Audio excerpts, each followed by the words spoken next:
age limits.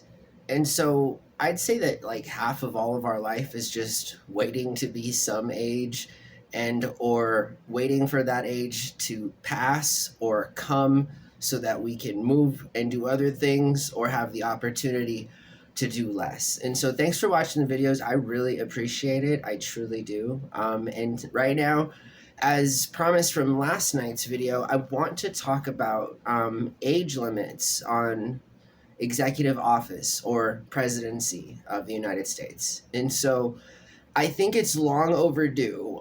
For example, you have to be a certain age to be elected president of the United States. I think it's 40 or 35 or something. And this is an impromptu speech, so unfortunately I didn't have the luxury of looking anything up beforehand, because then otherwise it wouldn't be an impromptu. But I'll tell you that there is, in fact, a constitutional requirement for age as it concerns both elected offices in the House and the Senate, and then the president. And so that's one of the rules, is you got to be a certain age before you can officially be sworn into office as president of the United States of America, and as aforementioned, a senator and or a congressperson in the House of Representatives.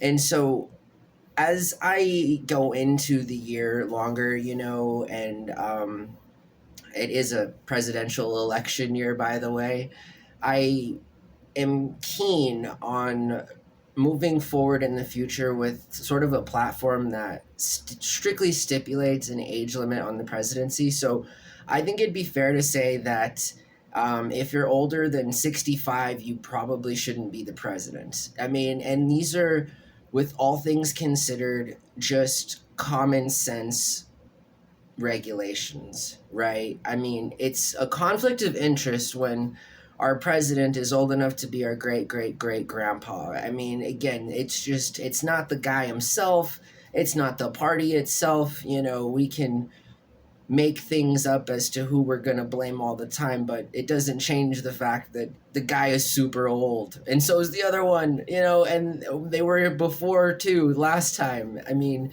it's quite unbelievable to me how the people, including myself, how Americans are so into following the status quo, that there is, all of the old people have muscled this out so much that there's not even the opportunity to run for elected office if you're younger. And if you are young, then, you're categorized, or you're labeled as a certain candidate. Many come to mind. Many more young Democrats come to mind than do Republicans. However, do anticipate Barron Trump to be one big-time game player in the Republican Party. Again, also to his credit, very young.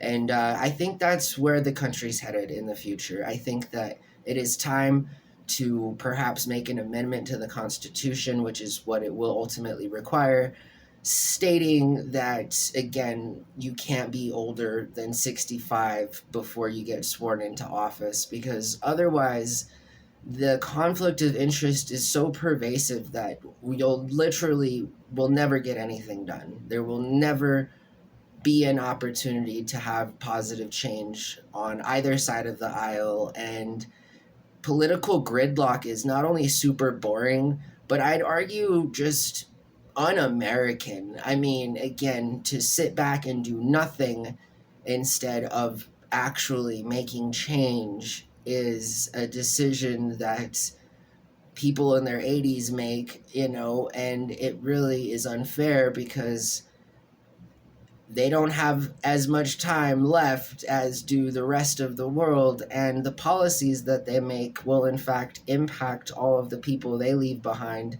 at their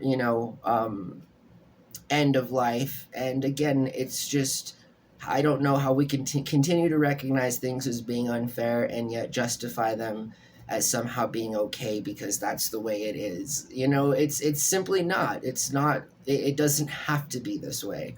And so, yeah, I really would like for there to be an age limit and or restriction, especially on the president of the United States office.